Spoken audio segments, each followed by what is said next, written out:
Hello नमस्कार दोस्तों, study point 9 YouTube channel पे आप सभी का हार्दिक स्वागत है। देखिए सीआरपीएफ की जो सेकंड शिफ्ट हुई है उसका मैं रिवीजन लेके आ गया हूं आपके सामने। और सेकंड शिफ्ट में कौन कौन से क्वेश्चन आए थे तो आप जुड़ जाइए चैनल से और चैनल को सब्सक्राइब जरूर कर लीजिए। तो देखिए जो सीआरपीएफ का सेकंड पेपर हुआ था, सीआरपीएफ का जो सेकंड पारी का 4 तारीख को पेपर हुआ था, उसका पेपर मैं आपके सामने लेके हाजिर हूं। तो देखिए इसके अंदर क्वेश्चन पूछे गए, ताजमहल को यूनेस्को में शामिल कब किया गया। तो ताजमहल को कब शामिल किया गया यूनेस्को के अंदर? ताजमहल को यूनेस्को UNESCO के अंदर कब शामिल किया गया? तो उसको किया गया 1983 के अंदर। कब किया गया? 1983 के अंदर यूनेस्को के अंदर शामिल किया गया। नेक्स्ट क्वेश्चन आया था कि 11वीं अनुसूची कब जोड़ी गई। तो 11वीं अनुसूची कब जोड़ी गई और कब किससे संबंधित है? अनुसूची कब जोड़ी गई? तो कब जोड़ी गई? तो यह जोड़ी गई 73वें संविधान संशोधन 1993। कब जोड़ी गई? 73वें संविधान संशोधन 1992 में के अंदर जोड़ी गई। ठीक है ना, 92 के अंदर। वो 93 देखो 11वीं अनुसूची किससे संबंधित है? तो यह संबंधित है पंचायती राज से। किससे संबंधित है? पंचायती राज से संबंधित कौन सी अनुसूची है? अनुसूची 11वीं। और एक साथ ही साथ देखो मैंने पहले कल जो क्लास है 4 तारीख वाली फर्स्ट शिफ्ट के अंदर मैंने बता दिया है कि आपको देखो कौन कौन से टॉपिक आपको रट के जाना है नेक्स्ट एग्जामों के अंदर, आने वाले एग्जामों के अंदर। देखो सीआरपीएफ के जितने भी पेपर होंगे उसके अंदर देख लेना। एक तो संविधान से क्वेश्चन जरूर देख पढ़ के जाना। एक दिल्ली सल्तनत, ठीक है ना, एक दिल्ली जो सल्तनत है उससे क्वेश्चन आपको फिक्स है, क्वेश्चन आना ही आना है। ठीक है, एक कला संस्कृति से, ठीक है, ये क्वेश्चन आना ही आना है। ठीक है, इनको आप तीनों टॉपिक को तो एकदम कंटेस्ट कर लीजिए। ठीक है, अब देखिए नेक्स्ट क्वेश्चन पूछा था, देखो इसकी 11वीं अनुसूची हो गई। और फिर 12वीं भी बता देता हूं, 12वीं अनुसूची किससे संबंधित है। तो देखिए 12वीं अनुसूची संबंधित है 74वें संविधान संशोधन 1992 के अंदर हुआ था। और ये संबंधित है नगर पालिकाओं से संबंधित। किससे संबंधित है? नगर पालिकाओं से संबंधित 12वीं अनुसूची है। ठीक है, मूल संविधान में अनुसूची पूछे तो कितनी थी? मूल संविधान देखो, मूल संविधान के अंदर अनुसूची 8 अनुसूची थी।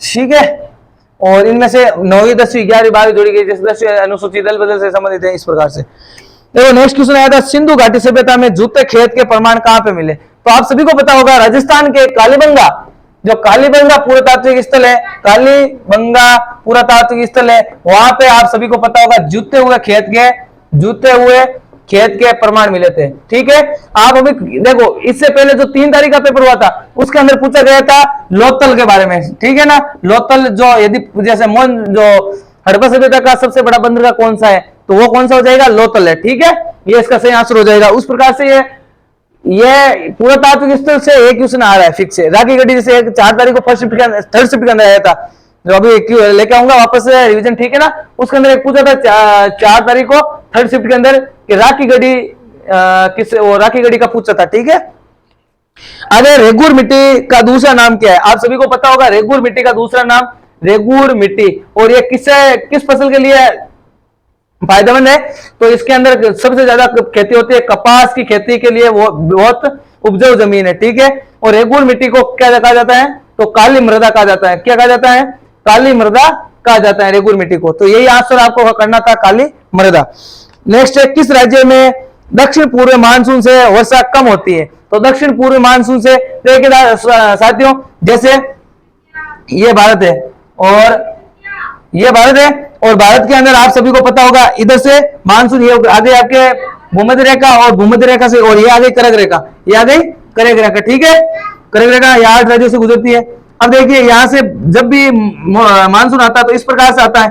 ठीक है, आप सभी को पता होगा जो कोरस बल के कारण मानसून अपने बाईं ओर मुड़ जाता है, तो इधर से आया और यहाँ से दाईं ओर मुड़ जाता है, तो इधर वापस मुड़ जाएगा, और इधर मुड़ जाएगा तो ये इधर से वर्षा करता हुआ निकल जाएगा, और इधर से वर्षा करता हुआ निकल जाएगा। लेकिन ये तट क्या हो जाएगा? देखो यहाँ पे पहाड़ियां हैं, और ये हो गया पश्चिमी घाट, ये पूर्वी घाट हो गया, यहाँ पे वर्षा नहीं होगी। तो यहाँ पे वर्षा नहीं होगी तो ये क्या हो जाएगा? छाया प्रदेश बन जाएगा। किसके लिए? मानसून के लिए। तो वापस इसको लौटता हुआ मानसून की इसको वर्षा प्राप्त होगी। ठीक है, इस प्रकार से सबसे कम वर्षा कहां पर होती है? तमिलनाडु के अंदर। कहां पर होती है? तो यहाँ पे क्या है? तमिलनाडु। तो इसका सही आंसर हो जाएगा तमिलनाडु के अंदर, ठीक है।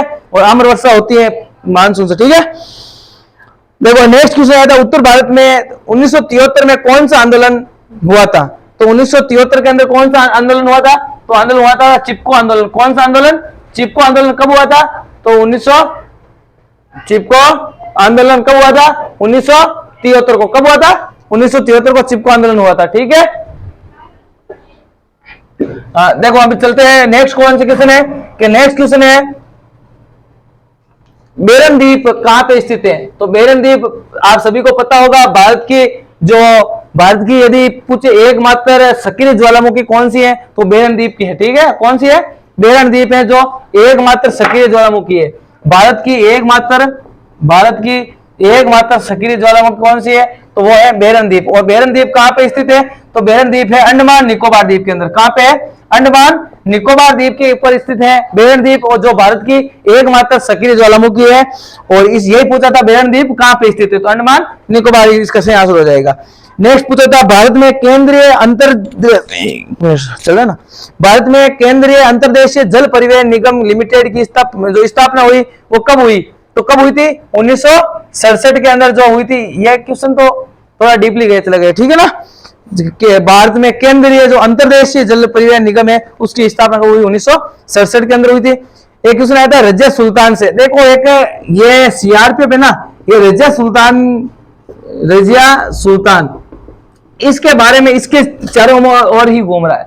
रजिया सुल्तान का कभी तो पूछ लेता भाई का नाम, कभी पूछ लेता इसके बाद में कौन प्रतापी शासक हुआ, कभी पूछ लेता रजिया सुल्तान का कार्यकाल। तो देखिए रजिया सुल्तान का कार्यकाल कौन सा है? 1336 से 1340 तक, ठीक है, इसका शासनकाल है। और अब इसका भाई का नाम पूछा था, रजिया सुल्तान के भाई का नाम पूछा था। इसका भाई का नाम क्या था? बेहरम शाह। कौन क्या नाम था? बेहरम शाह रजिया सुल्तान के भाई का नाम था ये। और ये एक शासन है जो रजिया सुल्तान के पिता ने रजिया सुल्तान को सौंपा, ठीक है। नेक्स्ट क्वेश्चन, तुगलक वंश के समय साहित्यकार कौन था? तो तुगलक वंश, ये आप थोड़ा सा कमेंट बॉक्स में देख लेना कि तुगलक वंश के समय साहित्यकार कौन था? ठीक है, ये क्वेश्चन आप कमेंट बॉक्स के अंदर देख लेना 1 मिनट, ठीक है। तो आज के इस सेकंड शिफ्ट का सॉल्यूशन हो चुका है। अब मैं आपके साथ सामने थर्ड शिफ्ट का सॉल्यूशन 4 तरीका लेके हाजिर होऊंगा, ठीक है। धन्यवाद। जय हिंद, जय भारत।